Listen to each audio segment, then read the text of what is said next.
쇼펜하우어는 늙어서는 타인의 어리석음을 참아내기가 더욱 어려워진다. 그래서 혼자 있는 것이 최선이라고 했습니다. 간디도 진정한 행복은 외부가 아닌 내면에서 나온다고 말했죠. 부처 역시 혼자 가는 것이 낫다. 어리석은 자와는 동행하지 말아라고 했습니다. 여러분은 이 위대한 인물들의 말이 너무 극단적이라고 생각하셨나요?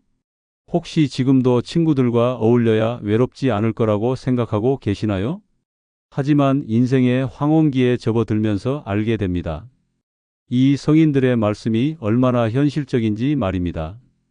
특히 60대를 넘어서면서 친구들과의 만남이 오히려 스트레스가 된다는 것을 깨닫게 됩니다. 오늘은 왜 나이 들어서 친구가 가장 부담스러운 존재가 되는지 그 씁쓸한 현실 5가지를 가감없이 말씀드리겠습니다. 아직 구독, 좋아요 누르지 않은 분들은 꾹 눌러주시기 바랍니다. 주변에 같은 고민을 하시는 분들에게 많은 공유도 해주시기 바랍니다. 늙어 제일 쓸데없는 게 친구인 첫 번째 이유는 돈 없으면 친구도 조용히 사라지기 때문입니다. 내가 아플 땐 전화 한 통 없더니 재산 얘기 한마디에 갑자기 연락 오는 친구 혹시 겪어보셨습니까? 젊을 땐 같이 웃고 울던 친구였는데 내가 돈 줄 아니면 아무 관심 없더라고요. 이런 말이 낯설지 않게 들린다면 당신도 이미 경험하신 겁니다. 노년에 이르러 가장 허무한 관계가 있다면 바로 돈 앞에서 바닥 드러나는 친구입니다. 젊을 때는 몰랐습니다. 밥값도 나누고 커피도 번갈아 사고 어디 가든 당연히 같이 다니며 의리를 지켰습니다. 그런데 은퇴하고 수입이 줄자 1명, 2명씩 사라지기 시작합니다. 모임에서 빠지면 아무도 묻지 않고 생일에도 연락 한 통 없습니다. 내가 돈을 쓰지 않으니 나도 필요 없는 존재가 되어버린 겁니다. 첫 번째 이유는 노년의 인간관계에서 경제력이 조용히 서열을 가르기 때문입니다. 같은 나이, 같은 과거를 공유한 친구들이라도 누군가는 공무원 연금으로 풍족하게 살고 누군가는 월세와 병원비에 허덕입니다. 언뜻 웃으며 마주 앉아도 대화 주제는 다릅니다. 여행 얘기, 손주 학원 얘기, 어디 가서 뭘 샀다는 얘기 나에겐 먼 이야기일 뿐입니다. 그 차이를 친구는 말하지 않아도 느낍니다.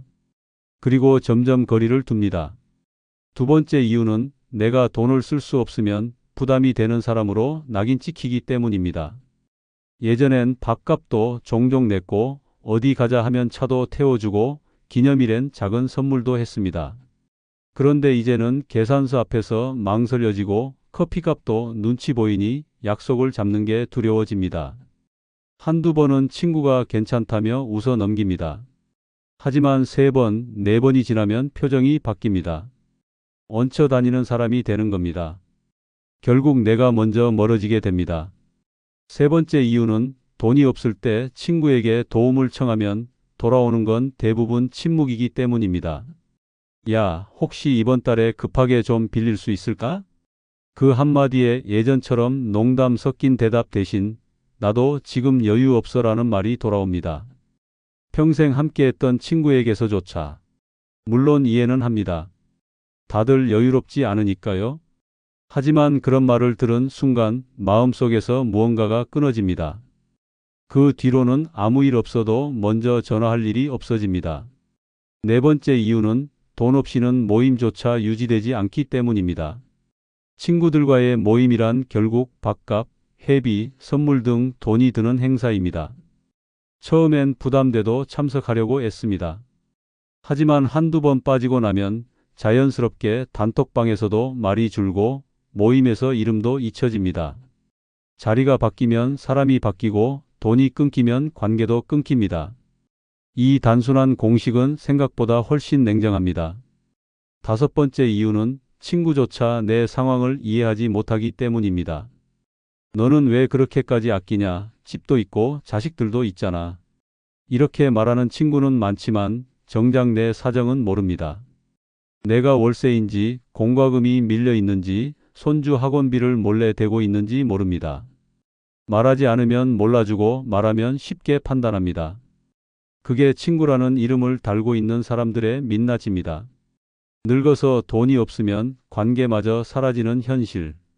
그 진실을 받아들이는 순간 마음은 씁쓸해지지만 그 대신 삶은 한결 가벼워집니다. 괜히 의리 지키려고 돈 써가며 유지하던 관계가 정리되기 시작하면 나 자신을 위한 시간과 여유가 생깁니다. 더는 친구라는 이름 앞에 눈치 보거나 허세 부릴 필요도 없습니다. 어쩌면 진짜 친구는 평생에 한두 명이면 충분합니다. 나의 가진 것과 상관없이 대화가 이어지고 돈 얘기 없이도 웃을 수 있고 침묵마저 불편하지 않은 사람. 그런 친구가 없다면 억지로 만들지 않아도 됩니다. 이제는 나 자신을 위한 삶, 조용히 걸어도 고요하고 따뜻한 인생으로 전환해야 할 때입니다. 돈이 없다고 자존심을 꺾을 필요도 없고 친구가 없다고 외로워할 필요도 없습니다. 외로운 건 어차피 내 몫이고 친구는 있어도 없어도 외로울 수 있으니까요. 그러니 늙어서 제일 쓸데없는 게 친구일 수도 있다는 사실 이제는 인정해도 됩니다. 그래야 비로소 홀가분해집니다. 늙어 제일 쓸데없는 게 친구인 두 번째 이유는 늙어 친구 믿다 괜히 입방아에 오르기 때문입니다. 내가 말한 거 다른 사람한테 얘기한 적 없어. 정말이야. 이 말 정말 믿으셨습니까? 가슴 깊이 담아두었던 속마음을 단 한 사람에게 털어놨을 뿐인데 며칠 지나지 않아 엉뚱한 사람 입에서 되돌아옵니다. 그것도 내가 하지 않은 말까지 덧붙여져서요. 노년에 들어 가장 고통스러운 배신은 돈이 아니라 말입니다. 그리고 그 말은 늘 가장 가까운 사람, 즉 친구의 입에서 새어나옵니다. 젊을 때는 실수라고 넘길 수 있었습니다. 말이 좀 잘못 전해졌나 보다. 제 성격이 원래 좀 그랬지 뭐. 하지만 나이가 들면 사정이 달라집니다. 단순한 말실수 하나가 자존심을 무너뜨리고 명예를 깎아먹고 이웃들의 눈초리를 바꿔버립니다. 외로워서 혹은 너무 답답해서 한번 내뱉은 한숨 섞인 말이 어느새 동네 안주거리로 돌고 도는 현실. 그 고통은 몸 아픈 것보다 더 깊이 남습니다. 두 번째 이유는 친구의 입을 통해 나의 사생활이 무방비로 유출되기 때문입니다. 예를 들어 이런 일입니다. 혼자 사는 아들이 실직 중이라고 이야기했더니 며칠 후 슈퍼에서 만난 이웃이 아들 요즘 많이 힘들다며요? 회사 그만뒀다면서요? 하고 묻습니다. 혹은 딸 부부랑 갈등이 있어.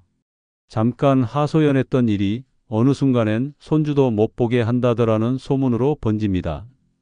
이런 소문은 항상 그럽니다. 누가 그랬는지는 말 못해 근데 다들 알던데? 정확한 출처는 없고 내용만 부풀어져 남습니다. 그런데 그 시작점은 하나입니다. 그 사람한테는 말해도 되겠지라는 단순한 믿음. 그리고 그 믿음이 배신으로 바뀌는 순간 남는 건 깊은 후회뿐입니다. 세 번째 이유는 친구는 내 편이 아니라 자기 입을 달랠 대상이 될 수 있기 때문입니다. 나이가 들면 말할 사람이 줄어듭니다. 남편과도 대화가 없고 자식은 바쁘고 혼자 밥 먹는 날이 많아집니다. 그러니 친구에게 전화를 걸고 만나서 수다를 떨며 숨통을 틉니다. 하지만 그 친구도 마찬가지입니다. 그 사람도 외롭고 답답합니다. 그러다 보면 서로 나눈 이야기 중 하나쯤은 다른 친구의 이야기 소재가 됩니다. 아니, 나는 그냥 걱정돼서 한 말인데 다 내 걱정해서 그런 거잖아. 이 말은 결국 책임 회피입니다. 당신의 아픔은 그저 잠깐의 화제거리였을 뿐이고 사생활은 가십으로 소비된 겁니다. 아무도 당신을 위해 침묵해주지 않습니다. 네 번째 이유는 말 한마디가 자식들과의 관계까지 악영향을 줄 수 있기 때문입니다. 며느리가 좀 별로라며? 너 딸이랑 요즘 사이 안 좋다며? 이런 말들이 아무렇지도 않게 돌 때 결국 자식 귀에도 들어갑니다. 그리고 자식은 이렇게 묻습니다. 엄마, 왜 그런 얘기를 남한테 해? 우리 가족 일인데? 아무리 억울해도 이미 늦었습니다. 한 번 나온 말은 절대 거둬지지 않고 결국 그 피해는 자신에게로 되돌아옵니다. 다섯 번째 이유는 친구라는 이유로 감시받는 관계로 변질되기 때문입니다. 너 지난주에 어디 다녀왔지? 요즘 누구랑 자주 만나더라? 이렇게 물어보는 친구, 사실 관심이 아니라 호기심입니다. 나의 일상을 궁금해하는 것이 아니라 남에게 이야기할 소재를 찾는 것입니다. 나를 걱정해 주는 듯한 말투로 내 삶을 수집하고 그 수집한 이야기를 다른 친구들과 공유합니다. 결국 우리는 감시당하고 평가받고 이야기의 주제가 되어버립니다. 그럴 거면 차라리 혼자가 낫습니다. 조용히 내가 좋아하는 음악을 틀고 내 속도로 산책하고 내가 듣고 싶은 말만 듣는 게 낫습니다. 이제는 인정할 때입니다. 나는 너니까 말해도 되라고 말하는 친구일수록 가장 위험합니다. 진짜 친구는 말하지 않아도 내 마음을 배려해주고 알더라도 결코 누설하지 않는 사람입니다. 그런 사람은 10명 중 하나 있을까 말까입니다. 나머지는 그냥 오래 알고 지냈을 뿐인 사람입니다. 노년에는 관계를 넓힐 게 아니라 말을 줄이는 것이 지혜입니다. 말이 많을수록 상처도 많아지고 입이 가벼운 사람 옆에 있을수록 내 삶은 가벼운 이야기로 전락합니다. 늙어서 입방아에 오르지 않으려면 친구도 가려서 만나야 합니다. 그게 마음 편한 노년의 첫걸음입니다. 늙어 제일 쓸데없는 게 친구인 세 번째 이유는 늙어 친구는 진심보다 체면이 앞서기 때문입니다. 어디 아프다니까 친구가 밥 한 번은 사오려나 했죠. 그런데 오히려 이런 말만 하더군요. 에이, 그래도 너는 아직 괜찮지 않냐? 내가 가진 건 없지만 마음만은 진심이었는데 친구는 왜 자꾸 내 형편을 비교하며 무시하는 걸까요? 혹시 이런 속상한 경험 있으십니까? 분명 오래 알고 지낸 친구인데 내 마음속 상처는 커져만 가고 말끝마다 서운함이 쌓이는 상황. 왜 이런 일이 생길까요? 세 번째 이유는 나이가 들수록 친구 관계에선 진심보다 체면이 우선되기 때문입니다. 젊을 땐 있든 없든 좋은 날이든 나쁜 날이든 친구는 그냥 친구였습니다. 같이 웃고 같이 울고 서로의 아픔을 속 깊이 나누곤 했습니다. 하지만 늙어가면서 이 친구 관계는 점점 이상해집니다. 이제는 친구 앞에서 아프다는 말도 돈이 없다는 말도 꺼내기 어렵습니다. 왜냐면 한마디 털어놓는 순간 내가 불쌍한 사람이 되기 때문입니다. 야, 그런 소리 하지 마. 괜히 우울하게. 너는 그래도 자식들이 있잖아. 나는 그것도 없는데? 이런 식의 반응은 나를 걱정하는 게 아니라 자기 불편함을 감추려는 방어일 뿐입니다. 내가 진심을 보일수록 친구는 오히려 거리를 둡니다. 결국 마음을 감추고 웃는 척하고 있는 척해야 관계가 유지됩니다. 그러다 보니 친구와 만나는 일이 위로가 아니라 연기가 되어갑니다. 진심을 말하면 불편해지고 솔직함을 내보이면 불쌍해지니까 우리는 친구 앞에서마저 가장 밝은 표정, 가장 괜찮은 척을 선택하게 됩니다. 나는 아직 괜찮아. 애들도 잘 지내. 요즘 병원도 안 가. 이런 말은 대부분 진짜 마음이 아니라 친구와의 어색한 침묵을 피하려는 방어막입니다. 네 번째 이유는 친구 앞에서조차 자존심을 내려놓을 수 없기 때문입니다. 진짜 어려울 때 병원에 다녀와도 연락 못하고 혼자 있는 날에도 외롭다는 말 못하고 모임에 못 나가도 이유를 대며 괜찮은 척. 왜냐면 솔직히 말하는 순간 나는 약한 노인이 되어버리니까요. 그렇게 우린 서로를 이해하는 친구가 아니라 서로를 속이는 관찰자가 됩니다. 다섯 번째 이유는 친구는 내 아픔보다 자기 자랑을 더 잘 기억하기 때문입니다. 자식이 승진했다느니, 손주가 외국에 나갔다느니, 얼마짜리 금반지를 며느리가 사줬다느니, 이런 이야기들은 끊임없이 이어집니다. 나는 듣기만 하는 입장이 되고 나의 일상은 꺼낼 수조차 없습니다. 내 얘기는 재미없겠지. 이런 생각이 들기 시작하면 친구는 더 이상 친구가 아니라 내 열등감을 자극하는 존재가 됩니다. 늙어서 친구를 만나고도 공허하다면 그건 체면 속의 숨은 감염극 때문입니다. 어디가 아프다 말하지 못하고 병원 다녀온 얘기도 숨기고 집에 혼자 있는 날에도 일부러 바쁜 척하는 관계. 그런 친구라면 차라리 만남을 줄이는 것이 나은 선택입니다. 진짜 친구란 체면 없이 마음을 털어놓을 수 있는 사람입니다. 내가 울면 같이 울고 내가 힘들다고 말하면 조용히 손을 잡아주는 사람. 하지만 그런 친구는 많지 않습니다. 노년의 대부분 친구들은 진심보다 체면, 공감보다 비교, 위로보다 경계심이 먼저입니다. 이제는 사람을 줄이고 마음을 줄이는 대신 나 자신과의 시간을 늘려야 할 때입니다.